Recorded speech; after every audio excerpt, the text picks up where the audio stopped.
For the last 15 years, investing has felt easy. You just buy the S&P 500 and ignore the rest of the world, and you win. We call this home country bias, and we assume the US will always be the winner. But in 2025, something huge shifted. While everyone was watching the big US tech giants, a completely different corner of the market quietly delivered returns of nearly 50%. And most American investors missed it entirely because they were looking in the rearview mirror. Today, I'm breaking down the 2025 market review to show you exactly why owning the whole world is the only way to protect your wealth in 2026 and beyond. So let's look at the numbers. This data comes from Avantis Investors, a firm that specializes in evidence-based investing. In 2025, non-US stocks outperformed US stocks by the widest margin we've seen in about 15 years. So let that sink in. For over a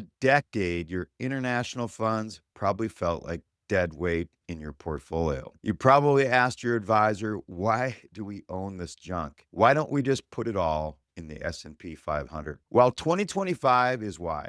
The rubber band finally snapped back. Valuations matter. The US was expensive and the rest of the world was cheap. And last year, the cheap stuff finally took off. But the story goes much deeper than international investments outperforming the US. It wasn't just international, it was specific types of companies. I talk from time to time about factors, specifically size, small companies, and value, cheap companies. According to the report, developed small cap value international markets were up nearly 50% last year. These are small, profitable companies in Europe and Japan that nobody talks about at cocktail parties. While the headlines were obsessing over AI and tech in the US, these boring little companies were doubling the returns of the major indexes. If you were purely in a total stock market index fund, you got a little bit of this, especially if it was a global stock index fund. But if you had a tilt towards value and small cap, like I often discuss, you captured a massive premium. Why is this hard? It's because of recency bias.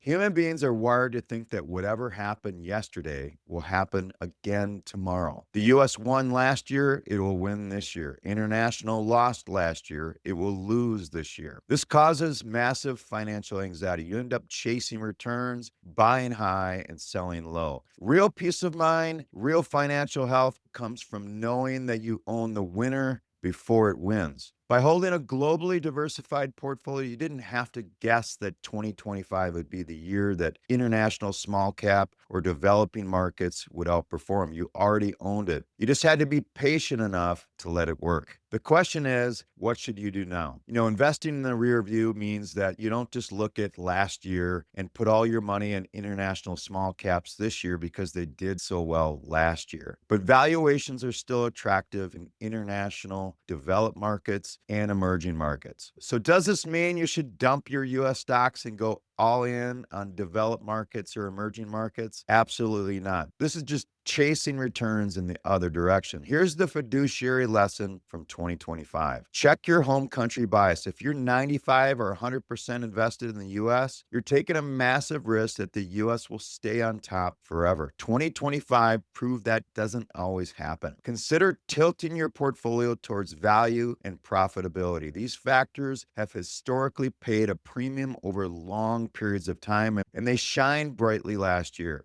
Also, don't ignore high quality bonds. They have solid returns as yields decline. Bonds are a safety net. Don't cut them just because stocks are exciting and doing well. The market moves in cycles and winners rotate. If your portfolio is built properly, you'll always have something that is lagging and something that is leading. That is the definition of diversification. If everything in your portfolio is going up at the same time, you aren't diversified. You're just lucky, and luck typically runs out. Investing isn't always easy. It's felt easy the last 5 years because the S&P 500 has done very, very well. But there's some hidden risks of having all of your money in the S&P 500 today. Most of the returns in the S&P over the last 3 to 5 years have been from a handful of tech giants. Those tech giants are starting to look richly valued. That's why they didn't do as well last year, even though the US stock market was up over 15% last year. But going forward, having a mix of diversification of value and growth, small cap and large cap,